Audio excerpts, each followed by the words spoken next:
Hi, Darren here from Bet72.com again. It's the 3rd of December, so another day, another set of offers, another set of advent calendars to open up. I hope by now you've got across to Bet72 and picked up the page which is there, collected the offers from the various bookmakers, and you can see that there's a steady stream coming in each and every day. We've got a couple of new ones which we should be able to add onto the site a little bit later on as well.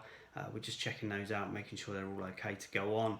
But certainly offers are coming thick and fast. We've already collected some risk-free profits today already, and that's on the back of the first couple of days, which have been really good as well.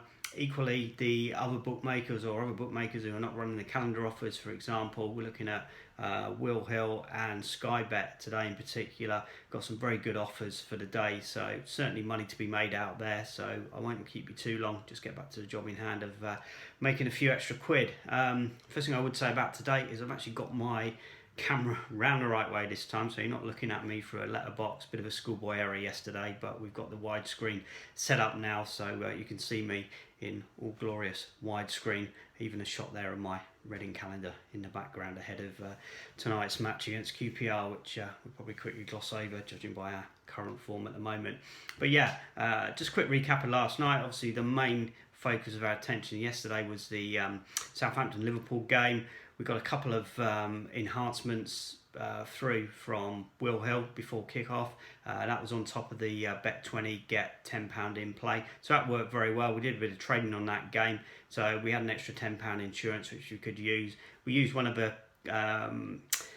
in-play strategies, the Clint strategy, which was based on going after 2.5 goals. So naturally, that was all done and dusted even before half-time in that particular game. So it worked very well. So what that did is that allowed us our £10 that we had in play, which normally we just keep back and use at half-time.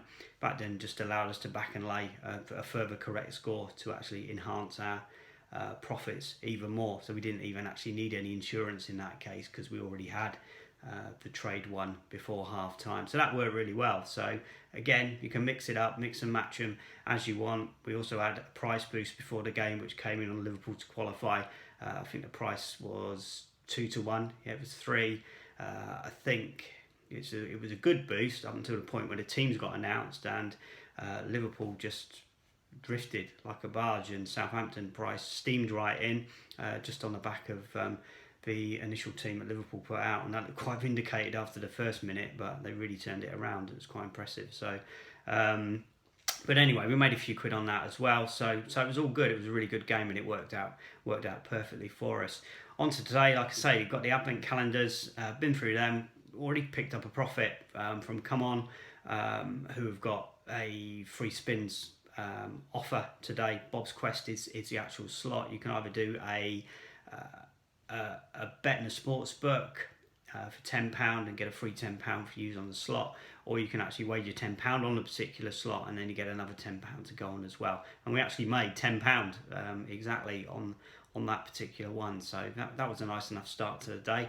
Also check out Betfred. They've got a up to £20, bet £20, get £20 free on their virtual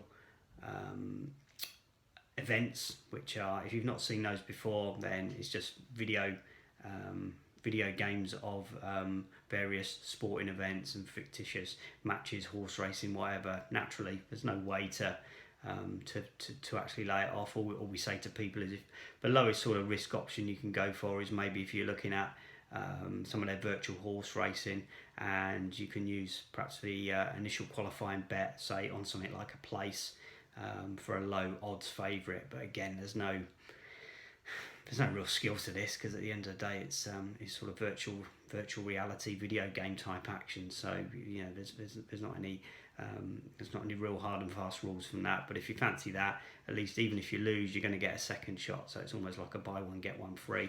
No wagering required. You just keep the winnings and what comes back. So that one's worth checking out. As I say, that even the bookmakers who are not carrying the advent calendars, I would say we've already touched on Hills.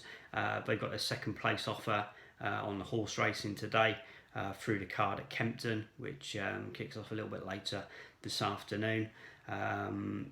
No Premier League teams involved in football today, so their football offer won't be on. But they've also got their spin to win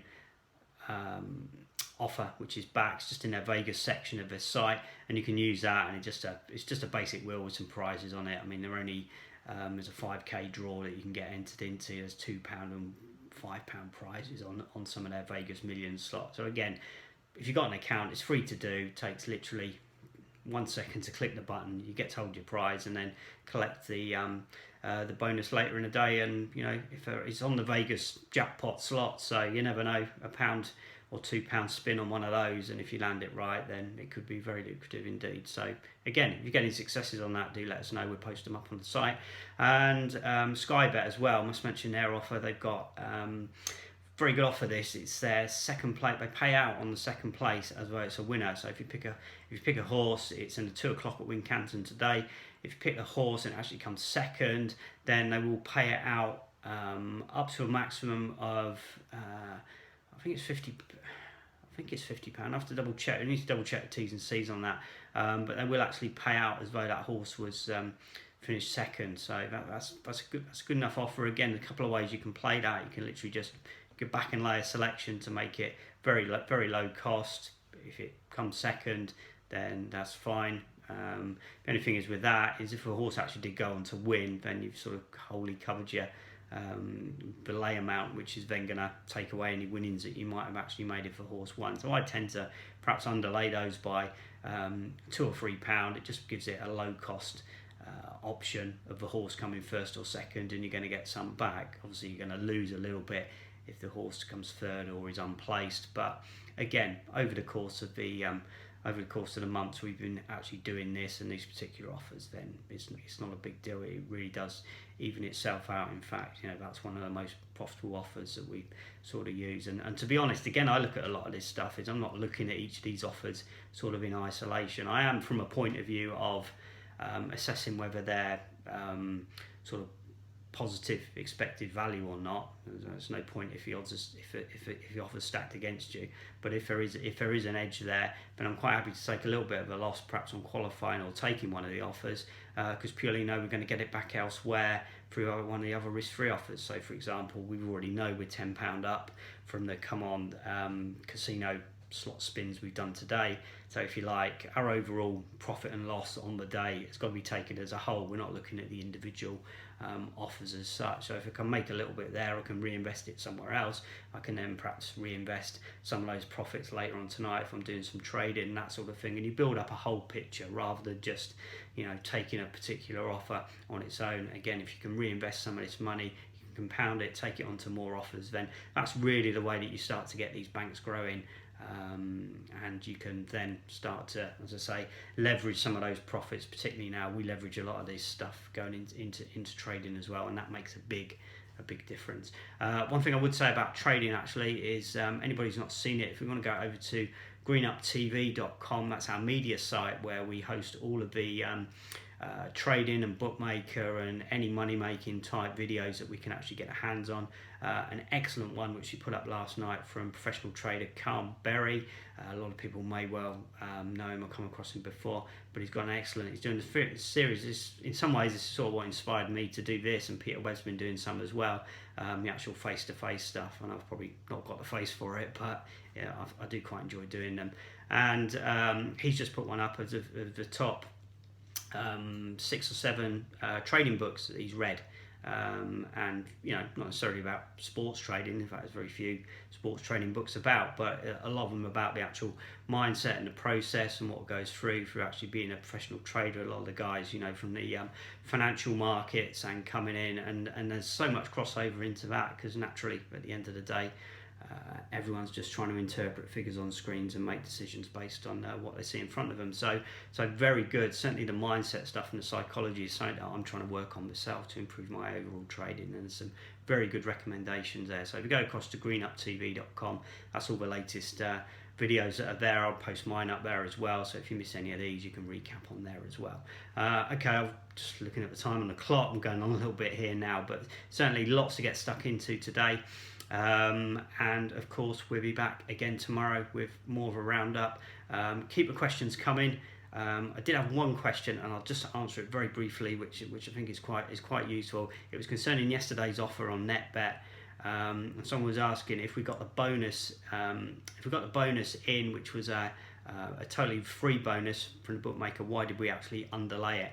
And the reason for that was because although it was a stake returned offer, as in they would pay you out in full, there was a wagering requirement attached to that of 6 times the bonus, I think it was. So basically what I would do in that instance is, rather than just, it was a £15 bonus, so rather than, even if I could get the odds of the same, bookmaker and on the betting exchange, I wouldn't just do a straight 15-15, because what would happen is, fine if a bet loses, you're £15 over in the betting exchange, draw it out, happy days, and you're on your way. But obviously if a bet wins at the bookmaker, I've only wagered £15 there out of the £90 that I've got to do. So again, perhaps the chances of me hitting another selection that's got exactly the right odds, or where it stacks up, and we've got to take allowances for the fact that we've got 5% commission as well within the betting exchange if we actually lose our bet. So we're going to lose a little bit each time we wager. So by slightly underlaying, what it means is if we have to go back and do more wagering with the bookmaker, then we're sort of paying ourselves and we're giving ourselves a little bit more of a buffer. And if you're betting at sort of slightly higher odds as well, then it only needs to be £1 or 2, and that's going to make a reasonable adjustment. That's going to give you a little bit more of a buffer, that when you have to wager again, you're only spending some additional money that you've won at the bookmaker, rather than eating into the original bonus. So that's why we do it, and we've got some stuff on the website about it. But again, if you want to cover that in more detail, do let us know, and we can actually do some videos just talking about underlaying, overlaying, where it's applicable and where you would actually use it, because I think it's good stuff, and again, it's a useful tool to have in the box. So right, okay, let's get on with today. Let's look to make some cash and keep on paying for Christmas. Okay, I'll speak to you tomorrow. Cheers.